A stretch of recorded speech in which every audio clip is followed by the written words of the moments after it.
አቢ አምላኬ ትዕግስት ውስጥ አይችላል ጠበጠች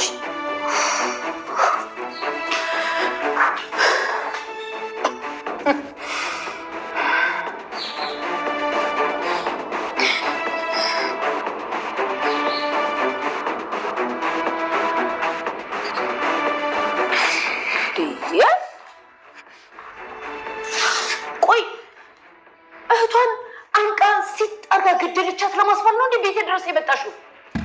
ይኸውልሽ እውነቱን ስታውቂ እራስሽ ማንን መግደል እንዳለብሽ ታውቂያለሽ። እንዴ ሳፈጠረሽ አምላክ ውጭልኝ። ማርታ ስሚኝ፣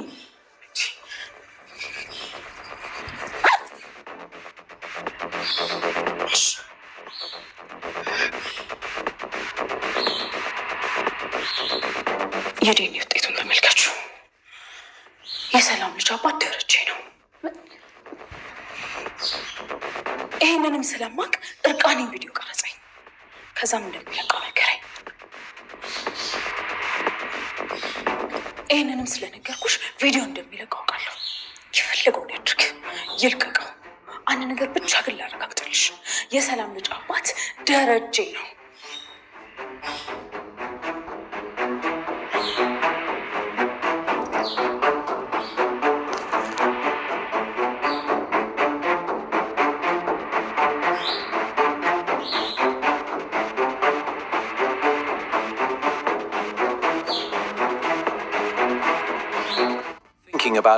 ሰላም ውድና የተከበራችሁ የቻናል ቤተሰቦች እንዲሁም የዳጣ ድራማ አድማጭ ተመልካቾች እንዴት ናችሁ? ደህና ናችሁ? ሁላችሁም በያላችሁበት ሰላማችሁ ይብዛልኝ። ዳጣ እናቷን አልፈልግሽም በማለት አስጠነቀቀቻት። እናቷንም ሆነ አባቷን እንደማትፈልጋቸው ከአሁን በፊትም እነሱ እንዳላሳደጓትና እነሱ ቢኖሩም ባይኖሩም ምንም እንደማይመስላት ለእናቷ ተናገረች። ዳጣ እንግዲህ እውነቱን ስትሰማ በጣም ነበር የተናደደችው። እቤትን በመምጣት ወይዘሮ ማርታን እናቴ ማርታ በጣም ነው የምወድሽ፣ በጣም ነው የማከብርሽ፣ አንቺ የምትይኝን ነገር ሁሉ ለማድረግ ዝግጁ ነኝ በማለት ምንም ነገር ብትላት እንደምታደርግላት ለወይዘሮ ማርታ ተናገረች። ወይዘሮ ማርታ እህቷ መድኃኒት በህይወት እንዳለች አወቀች። አቶ ደረጀ በነገሩ በጣም ነበር ነው። በሌላ በኩል በጣም የሚያስቀው ደግሞ እንግዲህ ለዛና የገዜ ነገር ነው ማለት ነው። አርጁን ያሳዘናችሁ ሰዎች ኮሜንት ላይ አሳውቁ። አርጁን በጣም ነው እኔ በአሁኑ ሰዓት እያሳዘነኝ ያለ እውነት ለመናገር ማለት ነው። በሌላ በኩል የኤቢ ፍቅረኛ የመድኃኒት ሰው ይመስለኛል። እናንተ የጠረጠራችሁትን ኮሜንት ላይ አሳውቁ። ውድና የተከበራችሁ የቻናል የቤተሰቦች አሁን የምንጀምረው እንግዲህ ከኤቢ ፍቅረኛ ነው ማለት ነው። ስለ አርጁን እንግዲህ ኤቢ አርጁንን እውነቱን ነግረዋለች ማለት ነው። ልታገባ እንደሆነና በአሁኑ ሰዓት በህይወቷ በጣም የምትወደው ሰው እንዳለ ከነገረችው በኋላ አርጁን እውነቱን ነግሯት ከስሯ ለመሄድ ተገዷል ማለት ነው። ኤቢ እኔ አንቺን የወደድኩሽ ስለምታከብሪኝ ስለምታፈቅረኝ አይደለም፣ ዝም ብዬ ነው የወደድኩሽ። በጣም ነው የምወድሽ፣ በጣም ነው የማፈቅርሽ። ነገር ግን አንቺ ካልወደድሽኝና የምትወጂውን ሰው ልታገቢ ከሆነ በጣም አመሰግናለሁ። እኔ የምፈልገው አንቺ ደስተኛ እንድትሆኝ ነው። ያን ሁሉ አመት እንደዛ እያወረድሽኝ ያፈቀርኩሽ ስለማፈቅርሽ ብቻ ነው። ከአንቺ ምንም አይነት ክብር አግኝቼ አይደለም። በእርግጥ እንደማትወጂኝ በተደጋጋሚ ጊዜ ነግረሽኝ፣ ይሁን ችግር የለውም። እኔ ግን በጣም ነው የምወድሽ፣ በጣም የማፈቅርሽ ቤቢ። በቃ ችግር የለውም። ሁሉም ነገር እዚህ ጋር ማብቃት ይችላል። ነገር ግን አንድ ነገር የምልሽ ነገር ከዚህ በኋላ ወደ ህይወትሽ መጥቼ እንደማላስቸግርሽ ቃል እገባልሻለሁ ይላታል ማለት ነው። በዛ ላይ ደግሞ እንግዲህ ቃዴስ ጋር ተገናኝተው አደራህን ቃዴስ ከወደድካት አክብራት፣ ከወደድካት ተንከባከባት። እኔ ኤቢን በጣም ነው የምወዳት፣ በጣም ነው የማፈቅራት። ስለዚህ ምንም ነገር እንድትሆን አልፈልግም በማለት እንግዲህ አርጁን ከኤቢ ህይወት ወጥቷል ማለት ነው። ከዚህ በኋላ ኤቢን እንደማያስቸግራት ነግሯታል። ኤቢ ከዚህ በኋላ አርጁንን ማፍቀር ትጀምራለች ብዬ አስባለሁ። ቃዲስ በጣም ትልቅ መረጃ ይዞ መጥቷል።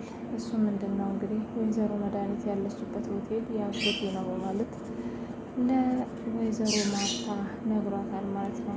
ይህንን የሰማችው ወይዘሮ ማርታም በጣም ደስ ብሏት ዘመንን ሁሉ በጣም መልካም ነገር ይግጠምህ፣ በጣም የማመሰግነው እና አሁን ወዳለችበት ውሰደኝ በማለት እንግዲህ ይዛ ሄዳለች ማለት ነው። በሌላ በኩል እንግዲህ ናታንና ሰላም በጣም ትልቅ የሆነ ስልክ እያወሩ ነበረ ማለት ነው። እንግዲህ ሰላም በተደጋጋሚ ጊዜ ወደ ናታን ስደውልለት ዳጣ እያየች ነበረ። ዳጣም ለናታን ሰላም እኮ ናት እየደወለችልህ ያለችው ለምንድን ነው የማታነሳላት? ውይ አላየሁትም ነበረ ቆይ አንቺ ላንሳላት በማለት ስልኩን ይዞ ወደ ሌላ ቦታ ይሰወራል። ነገሩ ያለማራት ዳጣም ከአሁን በፊት ከሰላም የሰማችው ነገር እና እንግዲህ አይደለም ተብላ የተካደችውን ነገር ስላጠራጠራት ናታንን ተከታትላ ያለውን ነገር ለማወቅ ችላለች። ናታንና ሰላም በሚያወሩበት ሰዓት ናታን በጣም በሰላም እንዳዘነባትና ወደዚህ ቤት ለመምጣት የምትፈልገው እንግዲህ ወይዘሮ ማርታን ከቤት አስወጥቶ እሷ ከአቶ ደረጀ ጋር ለመኖር እንደሆነ ሲነግራት ወይዘሮ ሰላም ተው እንጂ ናታን፣ እኔ እንደዛ አስቤ አላውቅም። ደግሞ ስታወራኝ በስነ ስርዓት አውራኝ፣ የወደድካት ልጅ ልጄ ናት በማለት ናታንን እንግዲህ አስጠንቅቀዋለች ማለት ነው። በሌላ በኩል አቶ ደረጀ ወይዘሮ መድኃኒት እንደተገኘች እንግዲህ አቤጌል ለአባቷ ደውላ ተናግራለች። በእርግጥ አቤጌል መጀመሪያ አካባቢ ለእናቷ ወደ እሷ ስንሄድ ፖሊስ ይዘን ነው መሄድ ያለብን፣ አባቴን በጣም ብዙ ጊዜ ያሳስረዋለች፣ እሷ አሁን መታሰር አለባት በማለት ለወይዘሮ ማርታ ስነግራት ወይዘሮ ማርታ እንግዲህ እባክሽን ኤቢ እባክሽ መጀመሪያ አይኗን ልየው ከዛ በኋላ ሁሉም ነገር ይሆናል በማለት እንግዲህ እህቷን ለማየት ሄዳለች። አቤጌልም ወደ አባቷ ደውላ አባዬ ብዬህ ነበር እኮ በእርግጥ ዳጣም ነግራኛለች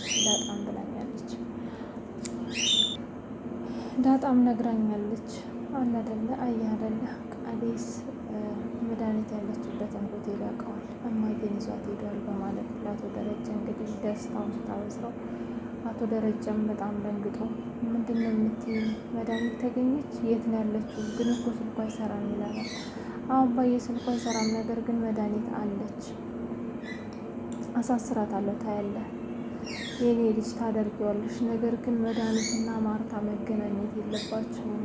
መድኃኒትና ማርታ ተገናኙ ማለት ሁሉንም ነገር ታውቃለች። በጣም ብዙ ነገር ነው የሚበላሸው ሲላት ምንድን ነው እማዬ የምታውቀው? መድኃኒት ለማዬ ምንድን ነው የምትነግራት? በማለት እንግዲህ ስትጠይቀው አይ ችግር የለውም በቃ እሺ አሁን የነ ስትለው ወደ ቤት እየመጣሁ ነው። እሺ ምን ላድርግ? እኔ እንጃ በጣም ጨንቆኛል ብሎ እንግዲህ አቶ ደረጃ ወደ ቤት ይመጣል። ወይዘሮ ማርታም እህቷን ሆቴል ውስጥ ስታገኛት እንግዲህ አንቃ ይዛ አንቺ አረመኔ ምን አርጌሽ ነው ይህን ትዳሬን የምትፈታተኝ? ደረጀስ ምን አደረገሽ? ለአንቺ ጥሩ ከመሆን የበለጠ ምን አደረገሽ? በተደጋጋሚ ጊዜ ስዝችበት ነበረ፣ ነገር ግን ባሌን አሳስረሽው ነበረ። ግን እህት ባይኖረኝም በጣም አንበሳ የሆነች ልጅ አለችኝ፣ እሷ ናት አባቷን ተከራክራ ያወጣችው። ኤቢን የመሰለች ልጅ አለችኝ። ካሁን በኋላ አንቺም ብሎ ልጅ የለኝም በማለት እህት የለኝም በማለት አንገቷ ላይ ያለውን ማተብ እንግዲህ በጥሳ ጥላለች ማለት ነው። እባክሽን ማርቲ ሁሉ እያደረግኩ ያለሁት ለአንቺ ነው።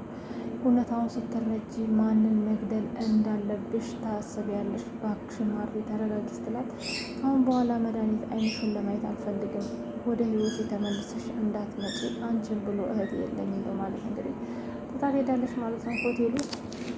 በእርግጥ ሁለቱም ያደረጉት እውነት ነው። ወይዘሮ ማርታም ስለማታውቅ ነው እንጂ መድኃኒት ያደረገችው ነገር ከእውነት የዘለለ አይደለም ማለት ነው። እኔም የመድኃኒት ደጋፊ ነኝ። ምክንያቱም ማንም ሰው እህቱ ላይ ይህን ያህል ግፍ ሲደረግበት ቆሞ የሚያይ ሰው የለም ማለት ነው። በሌላ በኩል ወደ ናታንና ወደ ዳጣ ስንመለስ እንግዲህ ዳጣ ከእናቴ ጋር ምንድን ነበረ የምታወራው? አይ ምንም አላወራንም ዝም ብለን ነው። አይ እኔ ግን የጠረጠርኩት ነገር አለ፣ ሰላም እየወለደችው ልጅ ከአባዬ ይመስለኛል ስትለው መጠራጠሩ አይከፋም፣ ግን እኔ እንጃ ቆይ እስቲ ብሎ እንግዲህ ናታን ነገሩ ሁሉ እያስጨነቀው ስለሆነ ትቷት ሄዷል። ወይዘሮ ማርታ ወደ ቤት ተመልሳ ቁጭ ባለችበት እንግዲህ አቶ ደረጀ ለኤቢ ደውለና ማርታ የናት ሲላት መታለች፣ እማዬ ቤት ነው ያለችው ትለዋለች ማለት ነው። አቶ ደረጀም ወደ ቤት እየመጣ እያለ እንግዲህ ቀድማው እህትየዋ እንግዲህ መታ ነበረ ማለት ነው። መድኃኒት በድፍረት አሁንም ተመልሳ ወደዛ ቤት መታለች ማለት ነው። መታም እንግዲህ የወይዘሮ ሰላምን ልጅ እና የአቶ ደረጀን ሙሉ ዲኤንኤን እንግዲህ ለወይዘሮ ማርታ ሰጣት። ከዚህ በኋላ ወይ እህቴ ብለሽ ታስቢያለሽ በማለት ጥላት ወጣለች። ይህንን ያየችው ማርታም በጣም ደንግጣ እንድገልሽ ነው እንደምትፈልጊው? ምንድን ነው የምትፈልጊው? እህቷን ገደለች ተብዬ እስር ቤት እንድገባ ነው የምትፈልጊው? መዲ ኧረ እባክሽ ልምሩበት፣ ለአንቺ ስልሙት እንዴ ስትላት፣ ችግር የለውም ማርቲ፣ ይህን ወረቀት ካየሽ በኋላ ማንን መግደል እንዳለብሽ ታምኛለሽ። ከዛ በኋላ ታመሰግኛለሽ። ከዚህ በኋላ ግን አታገኘኝም፣ እኔ ሄጃለሁ ወደ ሀገሬ በማለት ትላት ሄዳለች ማለት ነው። እንግዲህ ውድና የተከበራችሁ የቻናሌ ቤተሰቦች ወይዘሮ ማርታ ዲኤንኤን ስታይ ምን የምታደርግ ይመስላችኋል? በጣም ብዙ ነገር እንደሚፈጠር ተስፋ አደርጋለሁ። አብራችሁኝ ስላላችሁ አብራችሁኝ ስለምታበረታቱ በጣም የማመሰግነው። ሰላም ባይ